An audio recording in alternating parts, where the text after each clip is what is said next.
Welcome back to Bookish Mind Season 2. In today's episode, we explore Chapter 4 of Napoleon Hill's Think and Grow Rich, titled Auto-Suggestion. Hill shows us that by repeating emotionally charged affirmations with belief and persistence, we can influence our subconscious mind and set the wheels of success in motion. All right, welcome back, everyone. We are diving deep again into Napoleon Hill's Think and Grow Rich.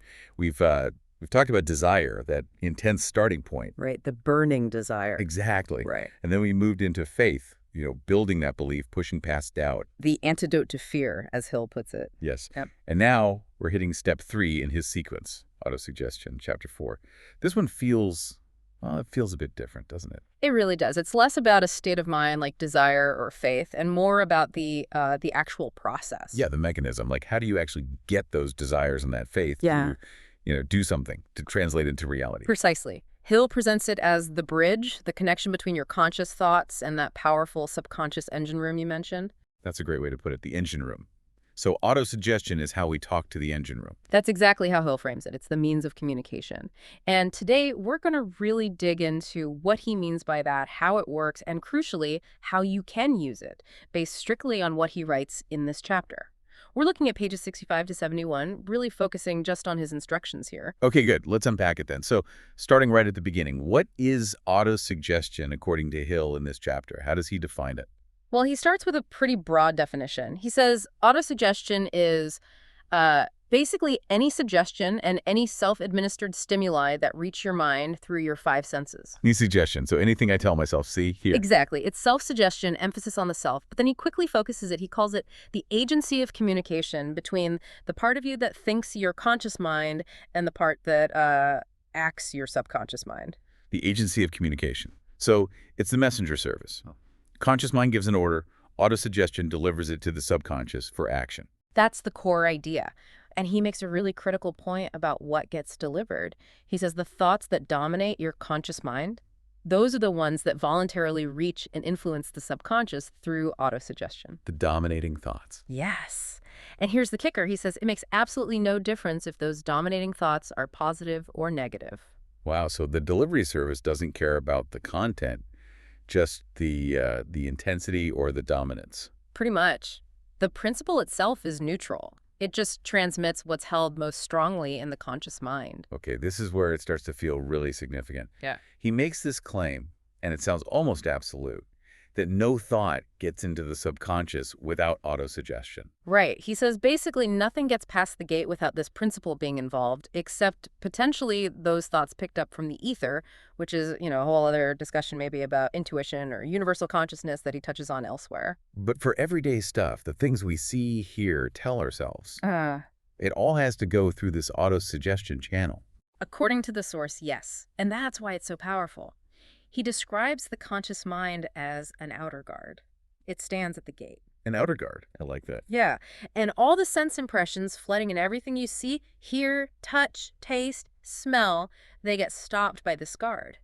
And Hill insists that this conscious mind, this guard, has the power to either pass those impressions on to the subconscious or Reject them. exactly, reject them at will. So the source is saying we have absolute control over what reaches that deep, powerful subconscious part of us. That's what it says. Nature has so built man that he has absolute control. But then comes the immediate qualification. There's always a catch, isn't there? Well, maybe not a catch, but a reality check. He says, although we have this control, most people simply don't exercise it. They don't use the power they have. And that's the link to struggle, to poverty even. He makes that connection very directly. The source states explicitly that this failure to exercise control over what reaches the subconscious explains why the great majority of people go through life in poverty. That's a huge statement. So neglecting this outer guard duty lets all the negative stuff just wander in. That's the idea. Undesirable influences, negative thoughts, fears, doubts, maybe stuff picked up from discouraging environments or news. If you're not actively filtering, they slip past the conscious guard and take root in the subconscious, and they start shaping things from the inside out.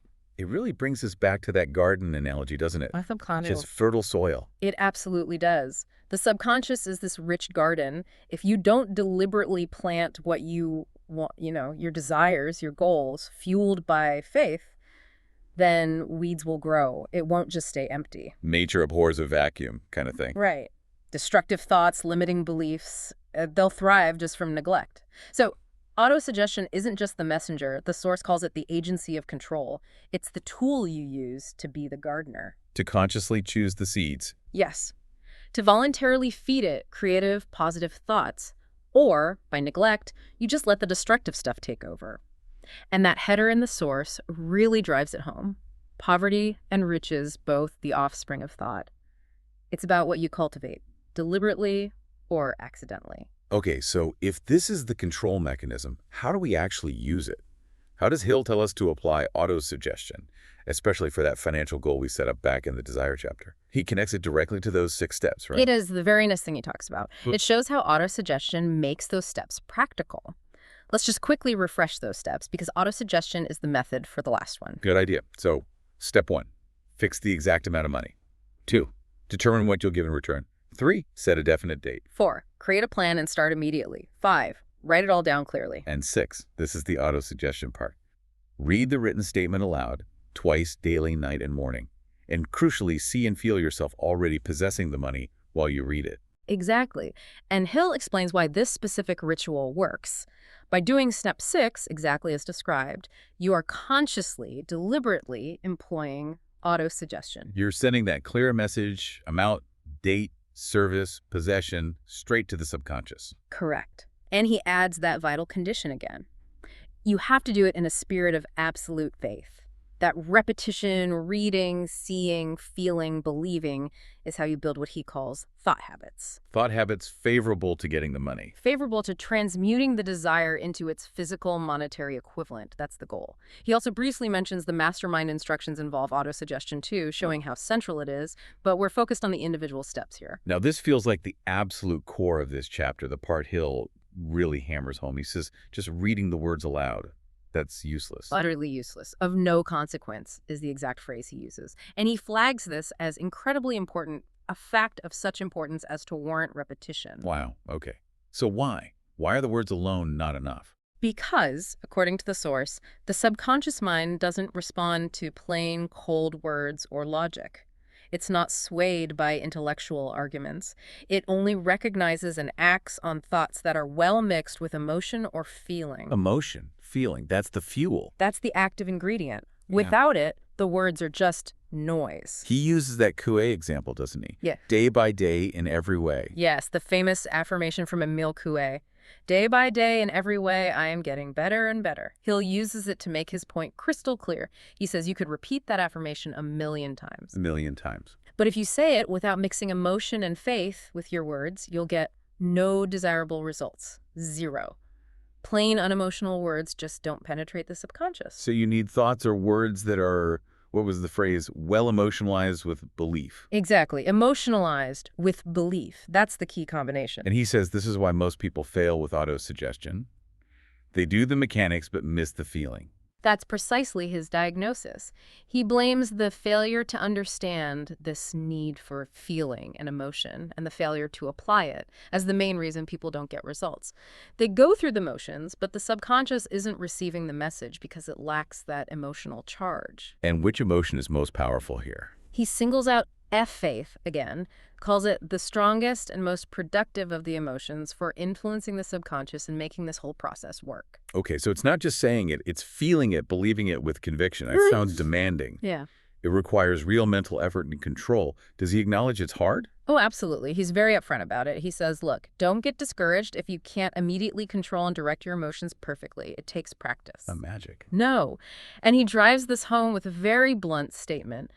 There was no such possibility as something for nothing. The universal truth. Right. He says the ability to reach and influence your subconscious effectively, especially with that absolute faith, it has a price. And you, the individual, must pay that price. No shortcuts, no discounts. Okay, must pay the price. What is the price, according to Hill? The price is defined very clearly.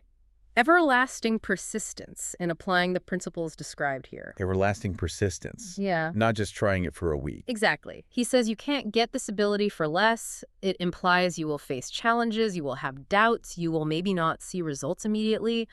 Persistence is the payment required to push through all that. And it's up to you to decide if the reward is worth that persistent effort. Precisely. He puts it right back on the reader. Is the goal the money consciousness, the actual money worth the consistent, persistent effort you have to put in? It's presented as a clear transaction. Persistence is your investment. And he contrasts this persistent, subconscious-focused method with just being smart or lucky, right? Right. He says wisdom and cleverness alone usually aren't enough. Right. He distinguishes his method from just relying on intellect or chance. Being clever might get you a lucky break sometimes. The law of averages might fall your way occasionally. But that's not reliable. Exactly. Hill claims his method, based on influencing the subconscious via autosuggestion, does not depend upon the law of averages. He presents it as a more fundamental law.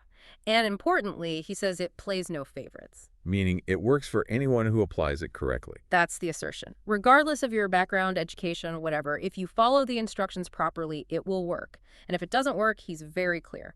The fault lies with the individual for not applying it correctly, not with the method itself. So no blaming the system. Nope. And the instruction, if you fail, if you try and fail, make another effort and still another until you succeed.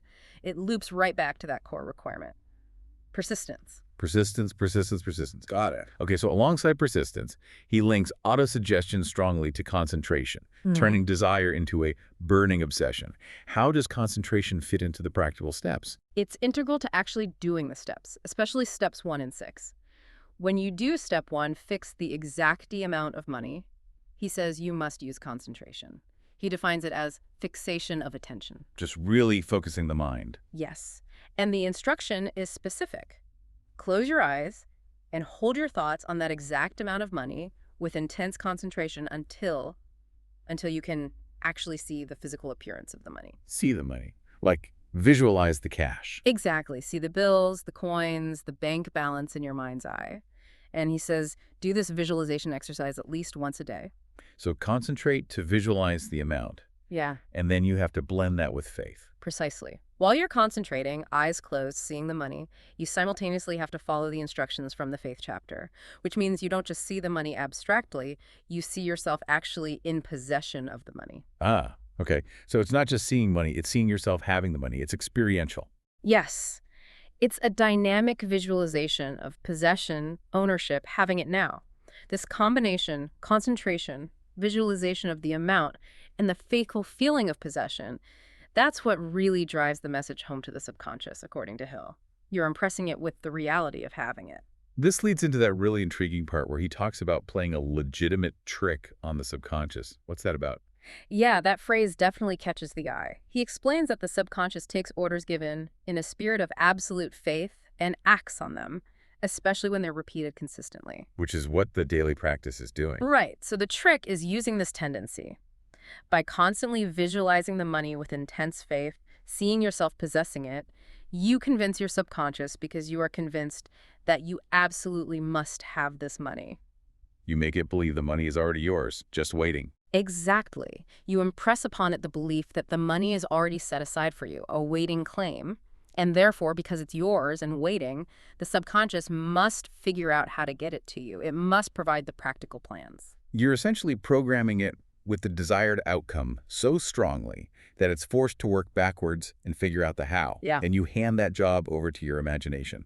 That's precisely the instruction. He says, hand over the thought to your imagination and see what your imagination can or will do to create practical plans. So imagination, which gets its own chapter later, becomes the workshop where the subconscious, prompted by this deeply felt autosuggestion, starts generating the ways and means. Okay, interesting. But do you just visualize and wait? Do you stop taking action until a perfect plan drops into your lap? No, absolutely not. He's very emphatic about this. Big warning here. He says, do not wait for a definite plan, but begin at once to see yourself in possession of the money. Start visualizing immediately. Yes, and crucially, while visualizing, you are demanding and expecting that your subconscious will deliver the plans. You don't wait passively. You initiate the visualization, the feeling of possession, and the active expectation that the how will be revealed. That expectation itself is part of the process. So you're living in the end result mentally while staying alert for the how to show up. How do the plans appear then? Does he describe that? He says you need to be on the alert for them. They probably won't arrive neatly typed out. He suggests they're likely to flash into your mind. Like a sudden idea, an insight. Exactly. He links it to the sixth sense, calls it an inspiration, and he uses that really vivid term. He says it's like receiving a direct telegram or message from infinite intelligence. A telegram from infinite intelligence. Wow. Okay, so you get this flash, this telegram. What's the absolute most important thing to do then? Act immediately. The instruction is, treat it with respect and act upon it immediately. He warns that failing to act on these inspired plans will be fatal to your success. Fatal. That's strong language. Extremely strong. It implies these aren't just random good ideas. They are crucial, time-sensitive steps delivered by your subconscious, or this infinite intelligence he speaks of. You have to seize them instantly. He contrasts this with trying to figure everything out with your conscious reason, which he calls potentially faulty or even lazy. The inspired plan gets priority. Got it.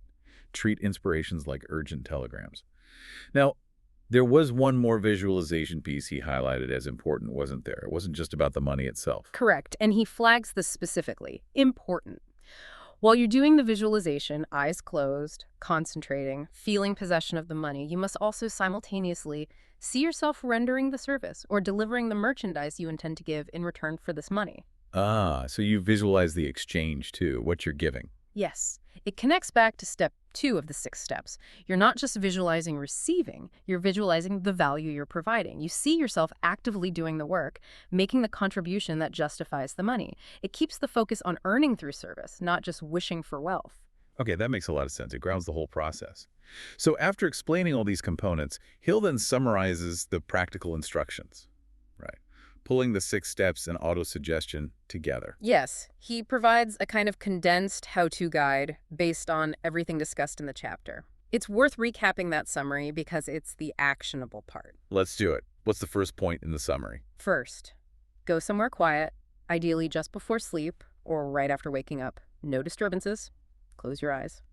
Then, and he stresses this, repeat aloud the written statement from step 5. Aloud, so you hear your own voice. Exactly. Yeah. Hearing is one of the senses autosuggestion works through. Repeat the statement with the exact amount, the time limit, and what you'll give in return. And while you're saying it aloud, you must see yourself already in possession of the money. He even gives that example affirmation, doesn't he? Oh. He does, yeah. Something like, by January 1st year, I'll have amount, coming in various amounts. In return, I'll give my best service. My faith is so strong I can see the money now. I can touch it. It's waiting for me as I deliver the service. It really packs in the specificity, the belief, the visualization, the sense of it being already done. It's very direct. Okay, what's the second instruction in the summary? Second, repeat this whole program, the reading aloud, the visualization, the feeling night and morning every single time until you can consistently and clearly see the money in your imagination whenever you choose to. It's about embedding that image and feeling through repetition. Building that thought habit. And the third instruction? Sure. Put a written copy of your statement somewhere you'll see it night and morning. Like tape it to your mirror, put it by your bed. Read it just before sleeping and immediately upon waking until you have it memorized. This reinforces the message through sight as well. Night and morning, see it, read it, say it aloud, feel it, visualize it. It's a very specific ritual. Very specific. And he ties it all back, reminding you that as you follow these steps, you are applying autosuggestion, giving orders to your subconscious. But with that all-important condition. Right. He immediately repeats, the subconscious only acts on instructions that are emotionalized and handed over to it with feeling. And he points you back to the faith chapter again, saying you must follow those instructions too, because developing faith is essential to make autosuggestion effective. Now, for someone hearing this, especially the bit about closing your eyes, seeing money, demanding plans, Yeah. it could sound a little out there, abstract, maybe even impractical. He totally gets that. The source directly addresses it. It says, these instructions may at first seem abstract. Do not let this disturb you. He basically says skepticism towards new ideas, especially mental or abstract ones, is normal. It's characteristic of all human beings. So he acknowledges the potential skepticism, but then he makes a promise. Right. If you stick with it. He does. It's the payoff for that persistence. He promises that if you follow all the instructions, and he emphasizes in spirit as well as in act, meaning with genuine intent and feeling, then that initial skepticism will soon be replaced by belief. Belief grows out of the practice. Exactly. And then, continuing the practice, that belief will soon become crystallized into absolute faith. And that's the point, he claims, where you can truly stand up and declare, like the poem says, I am the master of my fate. I am the captain of my soul. That's such a famous line. But Hill isn't just quoting poetry. He's saying this process, using autosuggestion fueled by faith, is how you practically become the master of your fate. That's exactly his claim. He says man can be the master of his own destiny, his financial status included, and the reason why is because man possesses the power to influence his own subconscious mind. And through influencing the subconscious, you can gain the cooperation of what he calls infinite intelligence. That power, accessed through autosuggestion, is the key. Which brings us back to calling this chapter the keystone. Why that specific word? What does it mean for the whole structure of his philosophy? Think of a Roman arch. The keystone is that wedge-shaped stone at the very top. It locks all the other stones together. It's what makes the arch stable and strong. Without it, the arch collapses. Okay. So Hill is saying that while desire, faith, knowledge, planning, all those other principles are the stones in the arch, autosuggestion is the keystone. It's the principle that makes the actual performance of turning desire into money possible. It's the agency, the mechanism through which you apply all the other principles to effectively reach and influence the subconscious. So the other principles are like tools. Exactly. The source literally calls them tools with which to apply autosuggestion. Autosuggestion is the central load-bearing piece that connects everything and makes it work. So it's not just step 3, it's fundamental to the whole operation working. Absolutely fundamental. He tells the reader, keep this thought in mind. Understanding autosuggestion's role, and especially its persistent application, is presented as non-negotiable for success with his entire method. It's how you channel desire, faith, knowledge, imagination, plans, everything into the subconscious engine room. And he gives one final, really strong instruction for making sure you grasp this, doesn't he? Beyond just reading the chapter once. He does. It's quite a commitment. After you've read the whole book once, he specifically instructs you to come back to this chapter, chapter 4 on autosuggestion, and read the entire chapter aloud once every night. Every night. Every night. Until, he says, you become thoroughly convinced that the principle of autosuggestion is sound, that it will accomplish for you all that has been claimed for it. He even suggests underlining sentences that really hit home for you as you read aloud each night. That's serious reinforcement. It is, and he promises that following this specific instruction to the letter will open the door to complete understanding and mastery of the whole philosophy. He frames it as a sincere attempt to provide a workable method, urging the reader to approach it with openness and faith. Okay, so we've really dug deep into autosuggestion today. Hill presents it not just as an idea, but as this active, essential process, the communication channel to the subconscious, powered by emotion and faith. It's undeniably positioned as a critical, maybe the critical link in his system. Yeah, we've covered a lot. The definition, the outer guard role of the conscious mind, the absolute necessity of mixing intense emotion, especially faith, with your thoughts, and how not doing that is supposedly the biggest failure point. We've hit the price of persistence, the specific steps involving concentration and visualization, seeing the money, feeling possession, seeing the exchange. And the idea of getting those telegrams-inspired plans, and the absolute need to act on them immediately. Right. All based directly on how Hill lays it out in this chapter. So, for you listening, if your conscious mind is the guard at the gate of your subconscious garden, like Hill suggests here, what seeds are you consciously choosing to plant? What are you nurturing with feeling and faith? Yeah. And maybe just as importantly, what weeds are you actively preventing from slipping past that guard based on these ideas? And thinking about that price, Hill talks about everlasting persistence and unwavering faith. What goal, what core belief about what's possible for you is so important that you're willing to commit to paying that specific price starting right now and following these detailed, demanding instructions day in and day out. Definitely some powerful concepts and very concrete, though challenging, steps to consider from this chapter. Thanks for joining us for this deep dive into Napoleon Hill's take on autosuggestion.